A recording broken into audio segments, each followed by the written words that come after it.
Evelyn to Phillip, January 17th, 1943, 2:45 p.m. Dearest hubby, it was sweet talking to you last night, but I was disappointed on 2 scores. I asked you to call between 8 and 9 and to be sure you had sufficient change. I enjoy talking to you immensely, but I never enjoy the aftermath on account of the money angle. When you called, I pulled the bottle out of the baby's mouth, left her lying unwatched on the bassinet, and flew to the telephone. I'm sure you wouldn't want me to interrupt her feeding and leave her alone. If you cannot comply with these, page 2 requests, then, and I hate to have to say it, I don't want you to call that particular evening.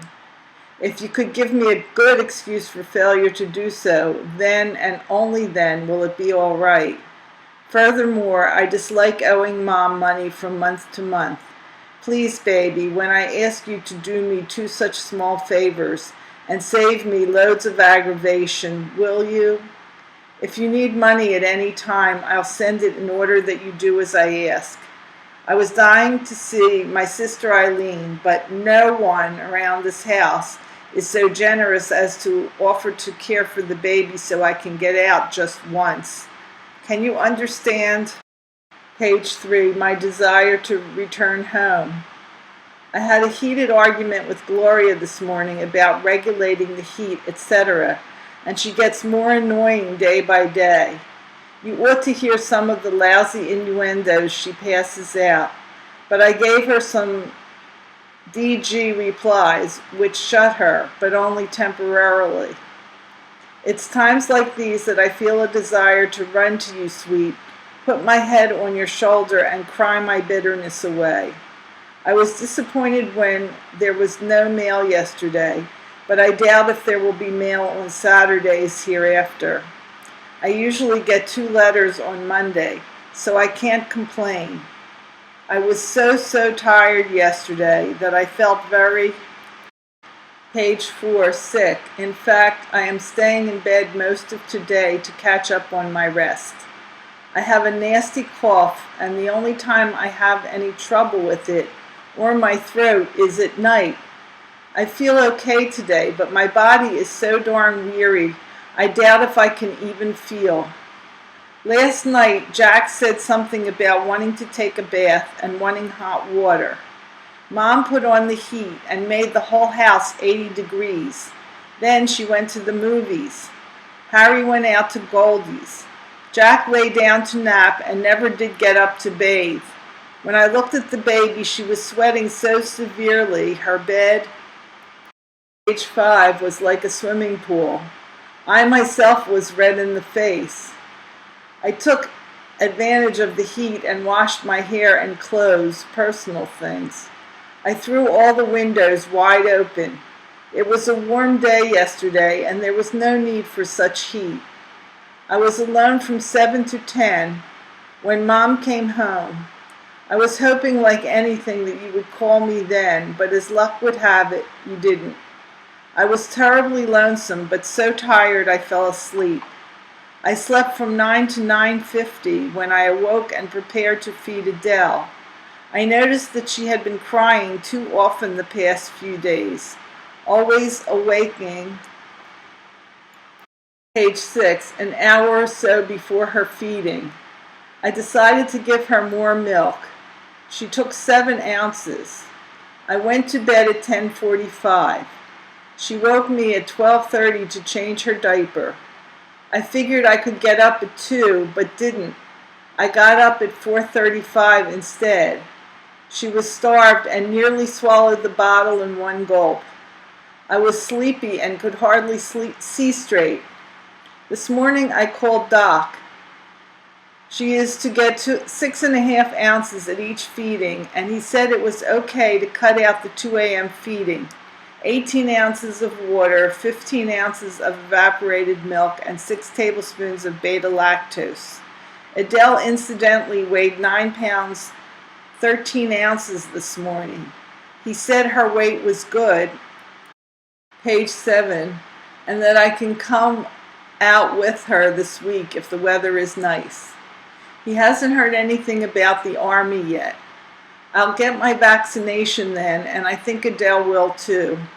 He was holding his daughter as he spoke to me, and she was making cute sounds. Maybe Adele will make cute sounds via long distance some Saturday night too. Adele's eyes seem to get lighter and bluish looking each day. Her hair is more of a light brown with reddish tints now. She gets prettier and sweeter each day. You should see her when she lies on her tummy, her head on her arm.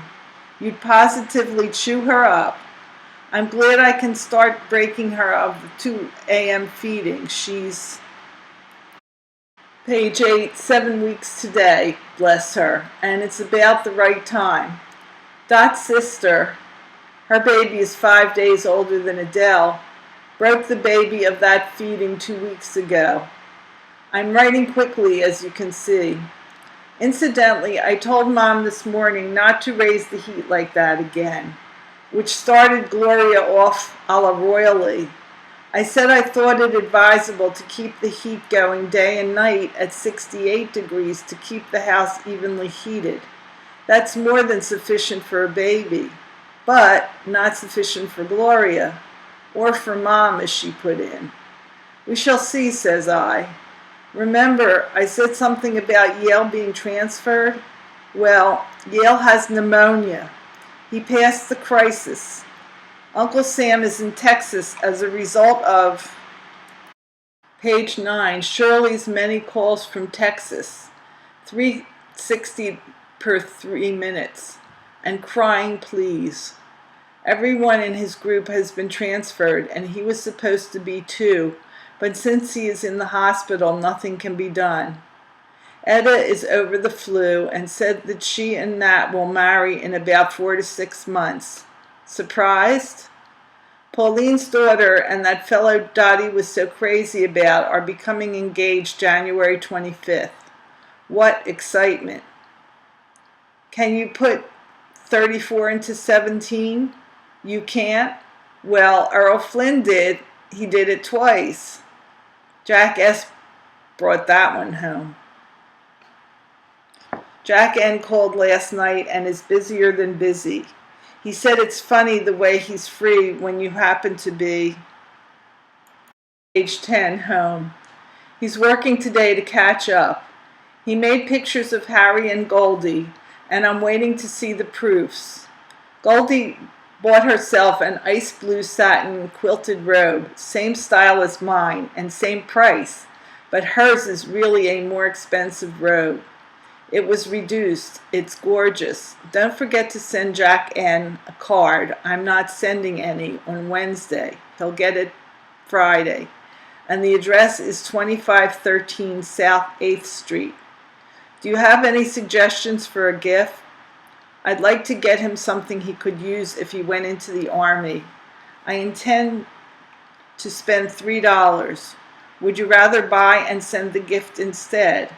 Let me know as soon as you receive this and I'll, page 11, know by Thursday. I called Dot and Snuff, thinks he'll get a deferment. I asked Naomi to come up and whether she could suggest something I could buy Dot's baby. She'll be up next Saturday afternoon if Dot isn't in the hospital by then. She thinks she'll hold out another week. I want you so much at the moment, my precious baby doll, and I love you beyond all in this crazy world.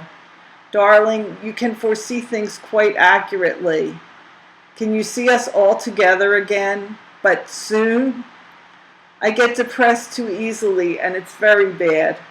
A mother should have a pleasant frame of mind, but all work and no play does not make for a, page 12, pleasant frame of mind. I'll be glad when I can break the baby of the 10 p.m. feeding, for then I'll be able to do as I choose. I guess that will be the beginning of April. I forgot to tell you what I paid for my stockings. I got 2 pair of rayon hose, 89 cents each, and the Lyle hose sell for $1.30, but I got them for 75 cents. 'cause they were taken from a window display and were slightly discolored. When washed, they became even in color, and I saved 75 cents. Not bad, eh? I hope I've kept my promise to write a long letter, sweetheart mine. And don't be too critical of it, 'cause I'm feeling depressed, for a change. Good night for now, dear, and I'm hoping we'll be saying good night while laying side by side in bed very shortly. Your Evie. Phillip to Evelyn, Sunday, January 17th, 11:20 a.m. Dearest Chippy, just received yours of the 15th and will try to get this finished before I have to report for duty at noon. No, I haven't heard anything definite about leaving the space. As a matter of fact, I don't know anything definite about anything as far as the Army is concerned. So just be patient, sweet, and when something pops, I'll let you know soon enough. I have decided, though, that I definitely do not want to be a cook, although it has its advantages, such as rating, separate room in barracks, plenty to eat at all times, etc. The reason I don't want it is because I still have hopes of being sent to some school, which opportunity will be eliminated if I attach myself permanently to the company as cook. What is more, I am not applying for OCS until I learn what is to be done with me as far as this company goes. At present, there are some 10 or 12 of us who are more or less stepchildren in the organization. Sooner or later, page 2, they'll have to dispose of us or train us so that we'll be of some use in an ordnance company. The experienced mechanics are being promoted rapidly. Some are corporals already. This irks me because I feel myself worthy of some consideration, if only because of previous service. And the fact that I've never gotten out of line and done everything that has been required of me to date, which is damned uncommon in this company. Sorry I had to call collect, honey, but the phone booth in the lounge of the Ohio Theater are so private and the atmosphere so quiet and all that I had no desire to call from some noisy store where one has to wait in line to get near a phone. Unfortunately, I hadn't enough change. But I did enjoy talking to you, especially so because you sounded so chipper and content with everything. I hope that things continue to go well at home. It is so much easier to bear being away from you when I know you are well and provided for. I miss your loving tenderness, my darling, and often fall asleep with the well-remembered feel of your lips on mine. I miss, too, the precious sweetness and baby smell of my little Adele. God bless you and keep you both. Glad Mom is over her cold, and everyone was so nice to Jack on his birthday. My love to all. Always your Phil.